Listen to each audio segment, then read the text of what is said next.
If you're an author or plan to be one, get excited because this podcast is for you. Book Marketing Mentors is the only podcast dedicated to helping you successfully market and sell your book.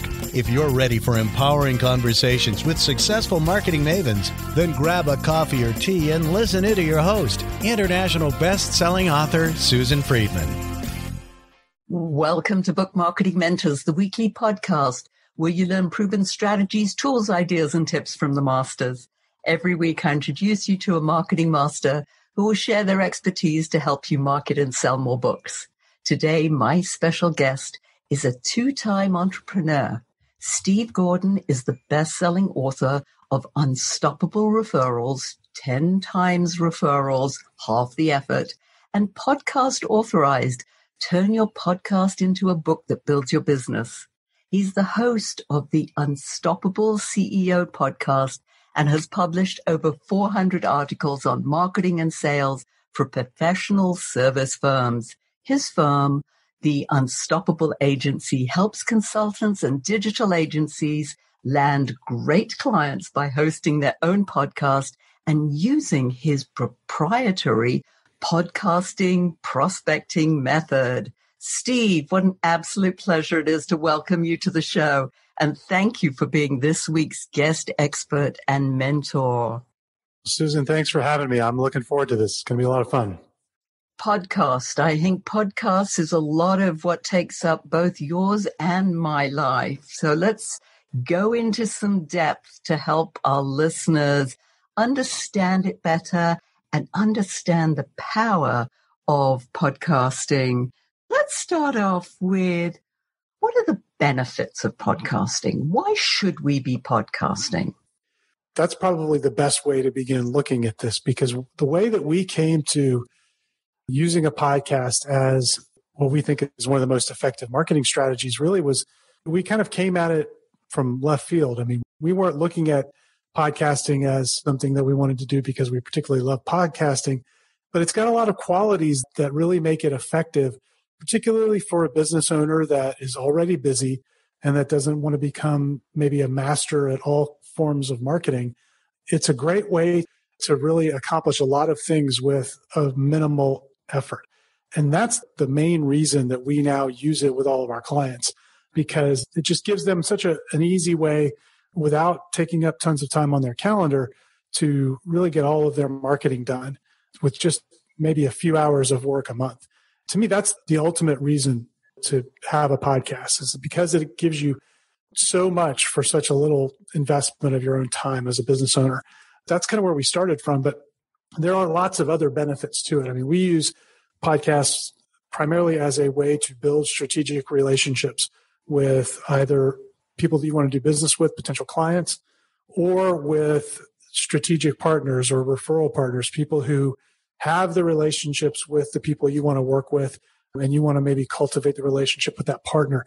And we've just found it a great way to really get almost anybody in business on a call with you because they want to show up and talk about themselves. And you're giving them a platform on which to do that. And it's just a really powerful way to start a relationship. It certainly is. I mean, I know just from interviewing all the experts that I have over the last 4 years, the relationship that I've managed to build up with all these wonderful people like yourself and many of the others who before I had them on the show, I didn't know them, and they were either referred to me or I saw them on somebody or heard them on somebody else's show. I think it's a great way. So let's talk about this prospecting method that you have, the proprietary podcast prospecting method. That's a mouthful, but yeah, let's talk about that. What is that exactly? Well, one of the real challenges for a lot of the business owners that we work with, and we tend to work with people who would call themselves experts. They might be professionals, they might be consultants, and we work with a lot of folks in digital marketing. And, one of the things that I think is true more or less across the board with them is that, they've invested a lot of time to become an expert, and then they feel a little bit uncomfortable going out and sort of beating the bushes and doing prospecting in kind of the old way. they feel like, well, I'm an expert. That's kind of beneath me. What we do with the podcast is we give you a way to still be seen as the expert because you're the one that's hosting the main podcast in your industry, maybe. You're inviting people on. So you're bringing them on. You're not chasing them down, trying to sell them something. You're starting the relationship from a position of power. One of my mentors is a guy named Dan Sullivan, who is the founder of Strategic Coach. And he has this concept that he calls always be the buyer. And his point is that if you're the one that's the seller, then you don't get to set the terms. You're having to sort of pitch yourself. But if you're the buyer always sets the terms. The buyer gets to decide who's a good fit, who's not a good fit, who gets in, who doesn't get in, puts you in a different position. And the podcast allows you to do that because you now have this media platform. That gives you some authority. It gives you sort of some gravitas in the market that you're in. And it also gives you a place to invite people to come to start a relationship with you. And I think that it's a unique advantage as you go out and try and develop new business relationships. It certainly is. I mean, that's just a great way. I know that I like to do it because I want to help share marketing tips and techniques, practical things that our listeners can use. But I hadn't thought of it in terms of you work with professional service businesses. So for each of them to have their own podcast, is that what you do? That's what we do. In fact, I get asked all the time, what would actually be better? Should I have my own podcast or should I go appear on other people's podcasts? We did an experiment last year and part of the year before, and I actually hired a company to book me on podcast interviews like this one, and I did over 100 of them. And we tracked how many new, interested prospects came from all of those sources. And we did get business from it. We certainly made enough to pay the company that did the outreach for us and more or less made it worth my time. But we get multiples of that from hosting our own podcast. And part of the reason is when we're bringing people onto our podcast, we kind of control the environment. We get to lead the collaboration. We become the leader in that situation. And we get to then very strategically pick who is going to come on and who we're going to interact with. When you're trying to go out and appear on other people's podcasts, you're hoping that you're going to get picked. You're hoping that they have the kind of audience that's going to be beneficial to you, but it's almost impossible to know that in advance. What we found really from both sides of the podcasting world is that the listenership of a podcast really is not where the value is. Going on a podcast in the hopes that you're going to gain a lot of new leads because they've heard you and all of a sudden they're going to come stampeding to your door and lining up just doesn't really work that way. One of the things that I think you need to understand about podcasting on the listenership side of it is that it can be a bit of a passive medium. In other words, I can listen while I'm driving. I can listen while I'm on the treadmill at the gym. I can listen while I'm doing things in the garden. That's one of the great powers of podcasting because you can capture time with a potential client where they're going to listen to something like this. People listen to podcasts not just to be educated, but it's also entertainment for them. So they'll listen to it in those sorts of situations. But those are also situations where it's very difficult for them to take any action. If you've got a great call to action, we're going to share something later in this episode, and some people probably will come and get what we're going to share, but most of the people who hear that aren't going to be able to because they're going to be in the car or on the treadmill or any other of the places that we've talked about. What we've discovered is that podcasting by itself is not a great lead generation tool. All of the value that you're going to get from the podcast, or at least the majority of the value, is going to come from strategically connecting with the people that you want to connect with as guests. We call that focusing on the small audience, not the big audience. If you do that, you're going to get fast ROI. You're going to have a lot more success with it. And then there is benefit in that listening audience. It's not a complete waste. That's one of the things I like about podcasting is that we sort of reuse and repurpose every little piece of it. So that listening audience is most often going to consist of people who are already in your network. Maybe they are connected with you on social media and you share the episodes there. or they're on an email list in your database and you're emailing out every time you publish a new episode.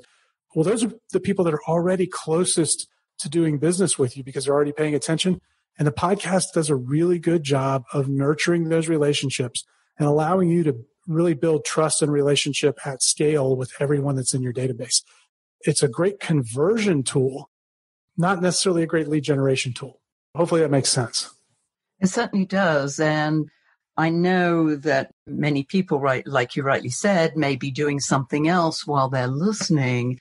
And I do always put in the show notes if there are any links.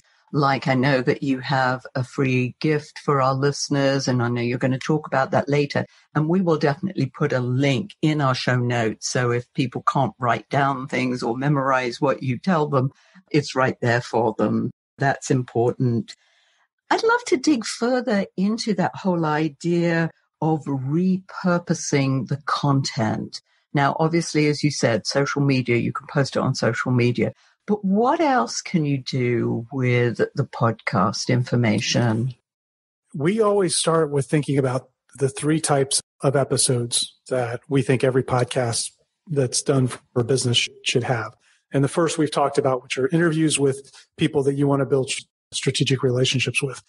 The second type of content are interviews with your existing clients. And this is a great way to capture just these incredible long form testimonials where you can capture almost an entire case study just by getting on an interview, like a Zoom call with one of your clients and just asking them questions about what was life like before they started working with you? What problems were they grappling with? And then what was the transformation like? What's life like now? And so that's one way that you can repurpose things and create really great content. And it's content that most businesses, frankly, don't do a very good job of capturing. And then the third type of episode that we recommend you have are what we call solo episodes, where you're turning on the microphone and it's maybe just you and you're talking about your unique way of doing things or your ideas around how you serve your clients. Then you can take those 3 different types of content and reuse them in lots of different ways. So the first and probably most basic way that we will work with our clients to reuse a podcast episode is to use it in their email marketing. If they're not doing regular email communication to the people in their network or in their database, we want to get that started right away. Usually want to email that database every other week at a bare minimum, and more ideal is actually to do it weekly. So we'll take that episode and write a little kind of intro. We call it teaser copy, kind of teasing out what's going to be in the episode and enticing people to go listen to it. And we'll email that to everyone that's in their database. Again, we're nurturing those relationships, and most businesses don't do a very good job of that. So this is a really easy way to take that 30 minutes or 45 minutes that you spent on an interview, and now you've got all the content that you need to nurture those relationships. That's the first way. The second way is with social media. I see business owners all the time. They don't know what to post on social media. Well, you can take your podcast interview and take things that you said or things that the guest said. A great audio editor will be able to recognize where the interesting content is and clip that out. They can create little videos. Even if it's an audio-only podcast, there are ways they'll create little videos with animations and things that you can then post on social media. You can post the full episodes on social media as well. You can post them to places like YouTube. So that's the other way that we do it. And then what I think is the most interesting way to repurpose it is if you think about those solo episodes where you're outlining your unique approach to doing what you do. And I've never found a business owner that didn't have this. Sometimes they have trouble articulating it. It's one of the things we help them through, but everybody's got sort of their opinionated view of why they do the practice of their work the way they do it. They've picked up certain things along the way and they realize, well, this is the best way. If you think about all of the different steps in your process and you sort of outline those, and then you have your solo episodes, and maybe over the course of 4 or 5 or 6 solo episodes, you go through one topic at a time. At the end of that, you've likely recorded a book. You can take the content and then repurpose it, have it. We're not a big fan of just taking a transcript and turning it into a book, but take those transcripts from your recordings and work with an editor or a writer that knows what they're doing, and they'll be able to use that and create a book that really is in your voice, that explains what you do very clearly because you've said it, and you've written a book without having to do all the work of writing. And I've written 5 books. It's a lot of work.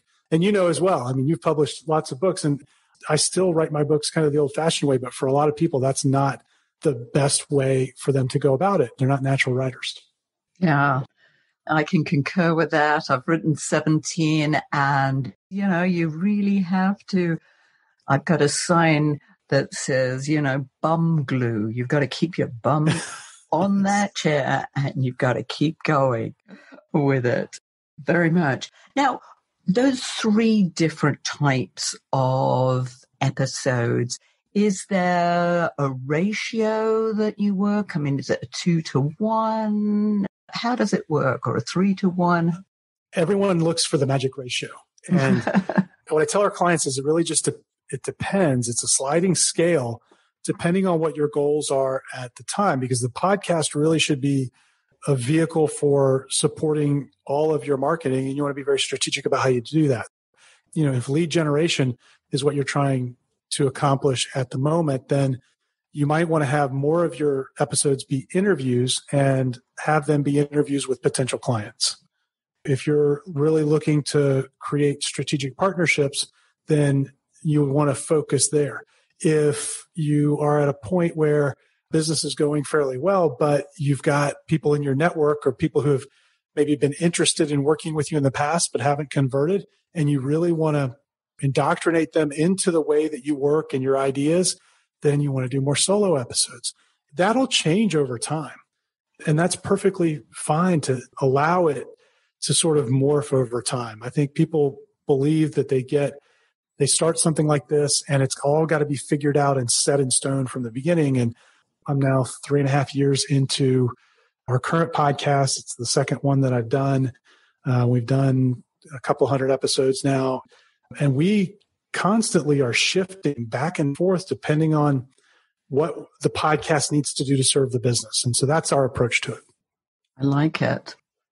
It's interesting because the solo part I have just not done. And I know so many people have said, you've got to do solo. You've got to do your own solo stuff. And I don't know, maybe it's because this is more comfortable at this point doing the interviewing, but I'm going to rethink that. I think that's definitely something that I personally need to focus more on. Our listeners love listening and learning about mistakes and what they could avoid here. And I know in your prospecting book, you talk about 10 mistakes. Let's have a few of them. I think the biggest mistake that people make when they're thinking about using a podcast in their business is that they approach it as something that they need to figure out. And I tried this with my first podcast. In 2012, I started a podcast. It went well for a while. We did 52 episodes over the course of a year, so one a week. I connected with all kinds of amazing people. Those people ended up actually being the core group that supported the launch of my first book and made it a success. Without them, I never would have really been able to make that book the success that it was. And so it was wonderful from that perspective, but our business grew as a result of some of those relationships, and I ran out of time. And I didn't have a team that was there supporting me with the podcast, and so it just sort of fell by the wayside. The biggest mistake that I see is that people approach this without building a team. There are lots of ways you can build a team. You can, find a firm like ours that'll help you and take care of it for you, and you completely just outsource it. You can find a group of freelancers that will help you. You can take people internally, on your existing team, and maybe they can help you. But you need a few different skill sets. You need somebody who can do audio editing and really knows what they're doing there so that it sounds good. You need a writer that can take all of the output and write summaries and social media posts and emails and things like that. You need a copy editor to make sure that all that writing looks good. You need somebody who can do all of the back-end technical work of getting it set up in your email marketing software and onto your website and scheduled on social media and all that sort of thing. And then you probably need somebody that can kind of run air traffic control on all of that and keep it all organized and orchestrated, because there are a lot of moving parts to it. But have a team. If you're the business owner, this is not business owner work. Your job is to show up, build those relationships. If it's a solo episode, get those ideas out, get your message out, and that's it. And as soon as a recording is done, there should be somebody you hand it off to and let them take it from there. So that's, I think, the big mistake. The second one that I think really keeps people from realizing the long-term benefit is not committing to the long-term. And I found this out the hard way myself with a podcast that lasted a year, and then we stopped. I think back now to where we would be if I'd kept that going, all the relationships that I could have created through the process. I'd be 6 years ahead of where we are right now. Scary to think, but we lost 6 years of really important relationship development in the business because we didn't have that as a tool. I really think you ought to be looking at a podcast as a very long-term part of your marketing. When I started our current podcast, the Unstoppable CEO podcast, it's been now 3.5 years. I said, I'm not going to start it until I'm ready to commit for a decade. And we're going to run this as an experiment for a decade. And we're not quite halfway there yet, but we will be there through that. And what we found is that the dividends from a podcast compound over time.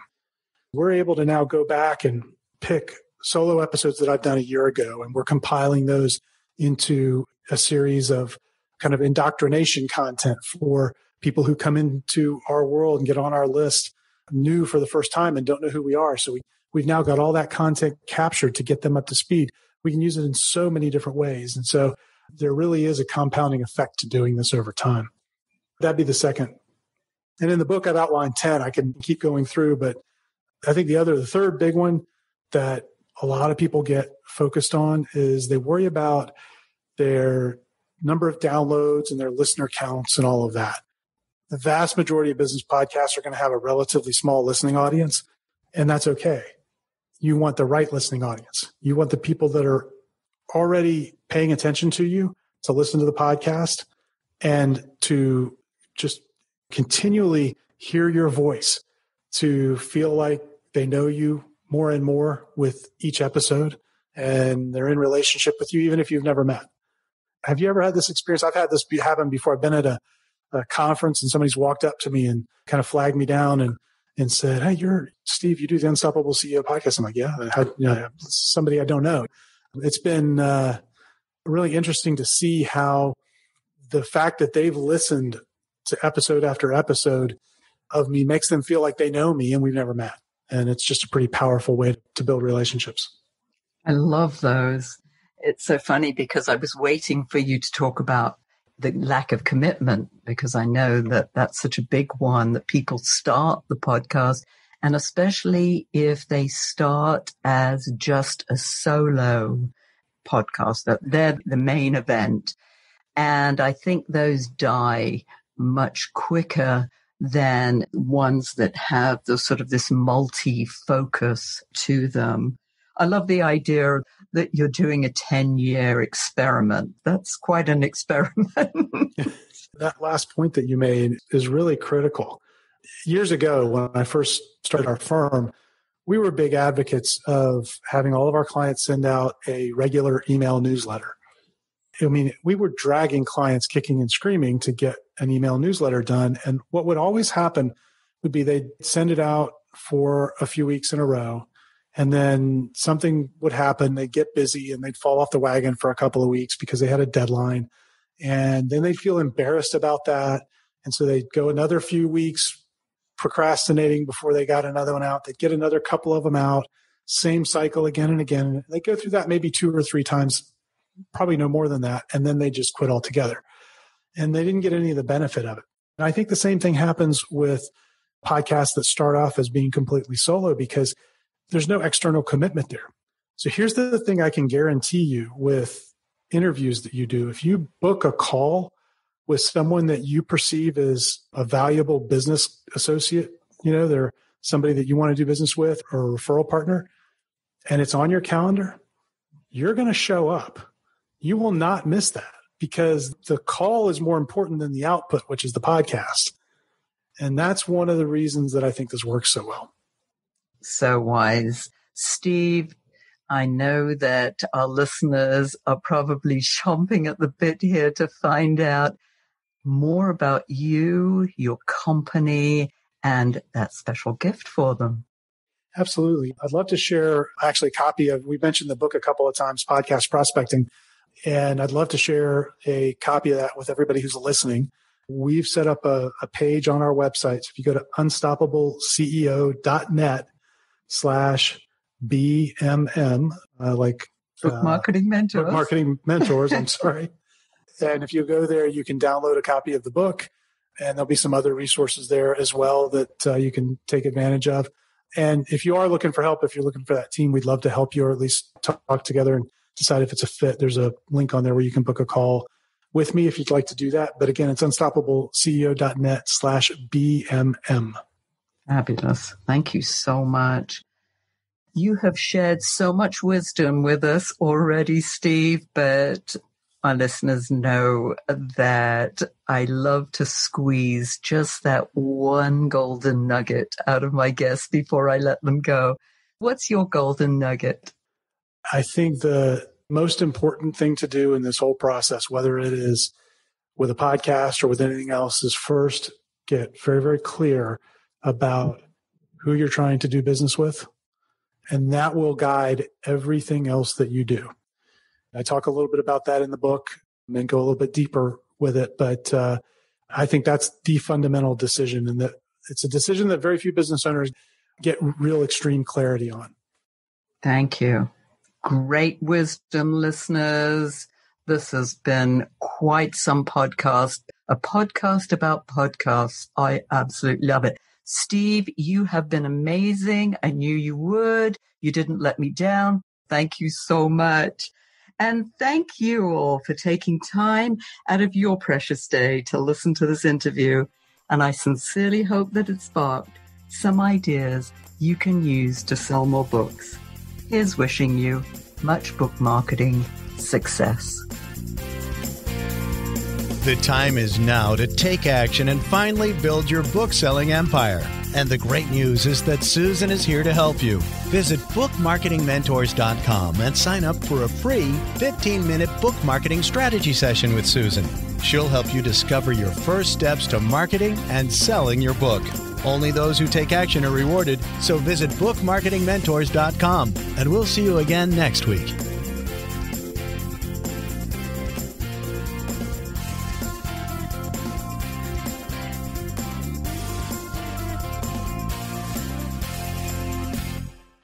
This podcast is a part of the C-Suite Radio Network. For more top business podcasts, visit c-suiteradio.com.